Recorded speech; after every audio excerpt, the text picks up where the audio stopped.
Listo, tiempo de entrar en materia y me gustaría antes de empezar este primer video tutorial de esta serie, mm, recordarles, estos videos van a estar disponibles siempre, los van a poder adelantar, devolverse, pausarlos, no sé qué todo el cuento. Y recuerden consultar este material, ojalá teniendo una libreta o una hoja a la mano, ir tomando notas y estas cosas, e incluso tomar nota de las posibles preguntas que puedan tener y que podamos resolver en nuestra próxima sesión sincrónica.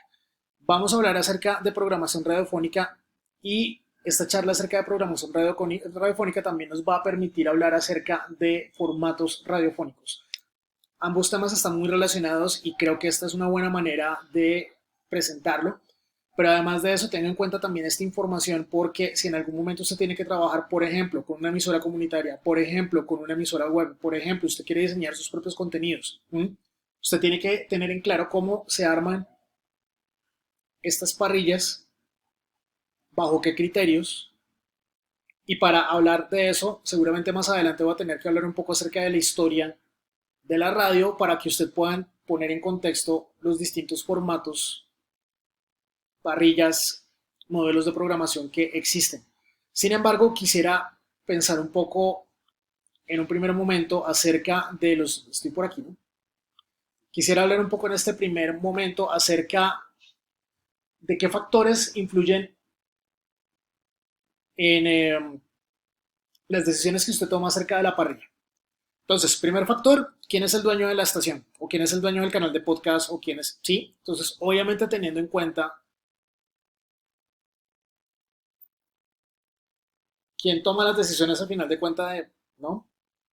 Entonces, esto también nos ayuda a determinar qué tipo de modelo de programación queremos implementar. Por ejemplo, Minuto de Dios Radio, ¿sí? La emisora en FM 107.9.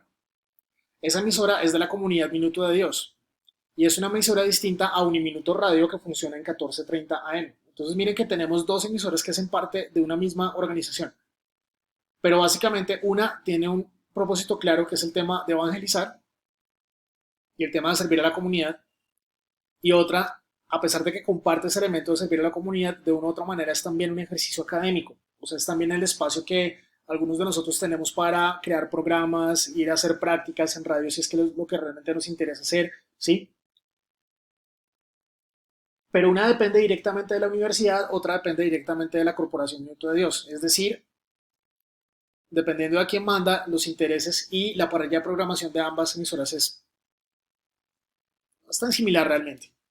Ahora, no es lo mismo que la Corporación Minuto de Dios tenga una emisora a que un pastor tenga una emisora, por ejemplo, un pastor de una iglesia cristiana, o que un banco tenga una emisora, como en el grupo Prisa, es decir, Caracol. O sea, el grupo Prisa y este medio súper fuerte, este pool de medios más bien es dominado por un banco. Entonces eso también influye dentro del tipo de contenidos que se difunden a través de esa emisora, por ejemplo, o de esa cadena de emisoras, particularmente en Colombia. No es lo mismo que si el dueño es simplemente, como pasaba antes, por ejemplo, antes Caracol era de Julio Mario Santo Domingo, RCN era de Carlos Sarmiento Angulo, bueno, así que sí. Eh, y esas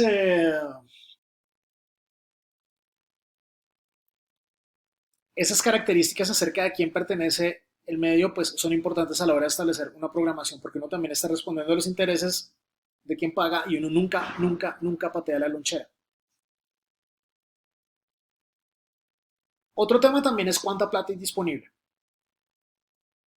Si tengo un presupuesto súper grande y tengo cierta libertad para jugar con él, seguramente voy a preferir ciertos modelos de programación a aquellos que me limitan las opciones que tengo por cuenta de que no tengo el músculo económico, por ejemplo, para contratar un gran staff de personal, eh, para contratar el mejor talento que pueda, eh, o si incluso simplemente la posibilidad de tener la estación es algo que a mí me permite generar recursos que yo no tengo.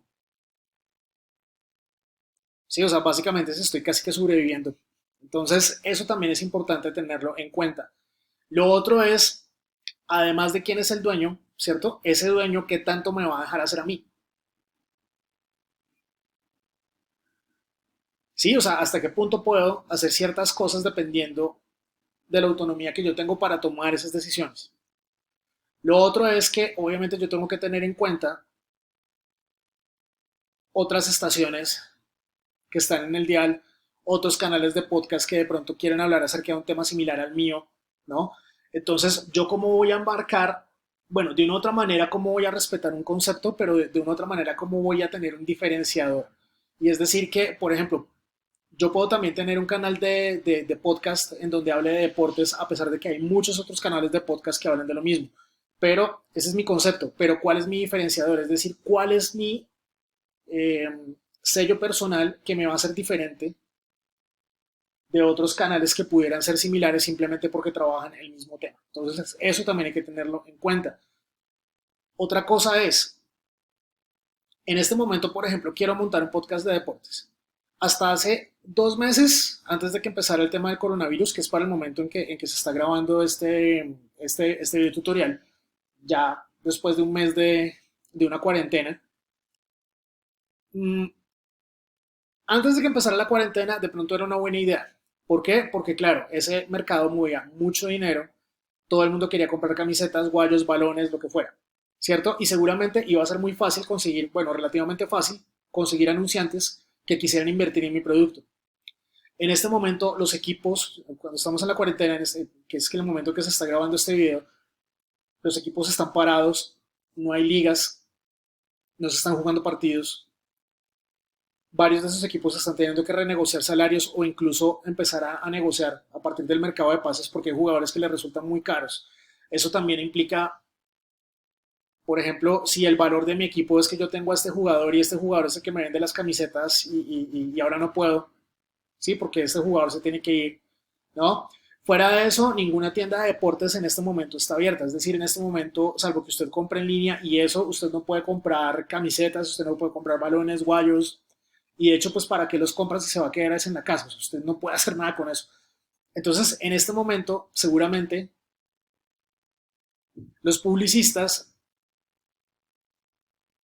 van a querer estar presentes de alguna manera, pero seguramente el apoyo que le pueden dar a usted económico desde el mercado publicitario no va a ser el mismo que usted pudo tener cuando las condiciones eran diferentes. Ese tipo de decisiones también hay que tomarlas a la hora de establecer una parrilla. Y justamente por lo mismo también hay que pensar en las audiencias. Entonces, no tiene mucho sentido tener un programa que hable acerca de fútbol en donde lo único que yo puedo hacer en este momento por cuenta de la coyuntura es decir, nadie está jugando, estamos renegociando esos contratos, bla, bla, bla.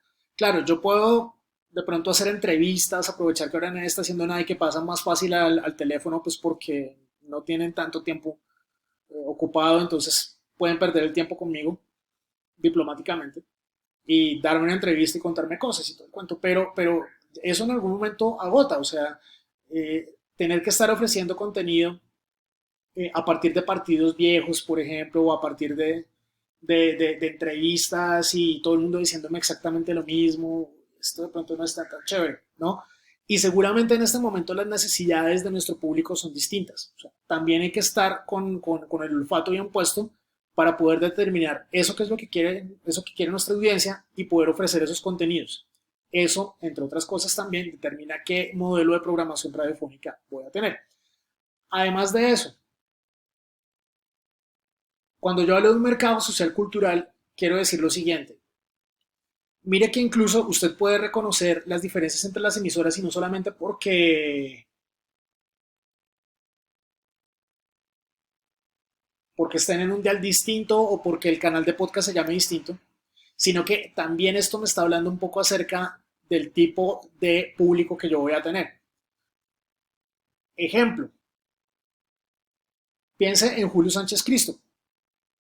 Julio Sánchez Cristo no le habla a todo el mundo. O sea, él puede tener una audiencia grandísima, pero él realmente le está hablando a un segmento muy particular de la población y por cuenta de ese segmento particular de la población al que le está hablando, pues nada, de eso depende qué anunciantes tiene, ¿sí? O sea, qué tipo, por ejemplo, piensen en los carros que anuncian en este tipo de emisoras. ¿Qué tipo de carros son? ¿Gama baja? Sí, Renault 4, mi amigo fiel. O sea, ¿no? Entonces miren que esto también va dirigido y justamente dependiendo de ese tipo de público, el lenguaje cambia. Mire que es muy distinto como le hablan al oyente en la W o en la FM que como le hablan, por ejemplo, en la calle, en Candela. O sea, mire que incluso el lenguaje y el tipo de contenidos que usted pasa, el tipo de programas que tiene, el tipo de música que usted pone, el tipo de talentos que usted contrata, el tipo de lenguaje que usted usa, todo eso también está marcado de acuerdo con el público al que usted le habla. Y básicamente el segmento en particular de ese público al que usted le habla. Y por eso hablo de un mercado social cultural, además de un mercado de la audiencia. O sea, hay ciertos factores que afectan también la manera en que yo planeo una parrilla. Es más, usted aquí en mercado social y cultural, usted puede tener en cuenta algo también adicional. La gente usualmente se levanta a cierta hora, se va a trabajar a cierta hora, esto en condiciones normales, ¿no? Almuerza a cierta hora, regresa a la casa a cierta hora, hace las tareas con los chinos a cierta hora, tiene tiempo para ellos mismos en cierto momento del día, se acuesta así y entonces las parrillas también se van ajustando a esas dinámicas de la gente, ¿no? Por eso es que usted va a escuchar una emisora en otro país, va a encontrar cosas que se parecen, pero no siempre va a ser exactamente igual, porque las costumbres, las rutinas, los hábitos en cada país, en cada ciudad incluso, son muy distintos.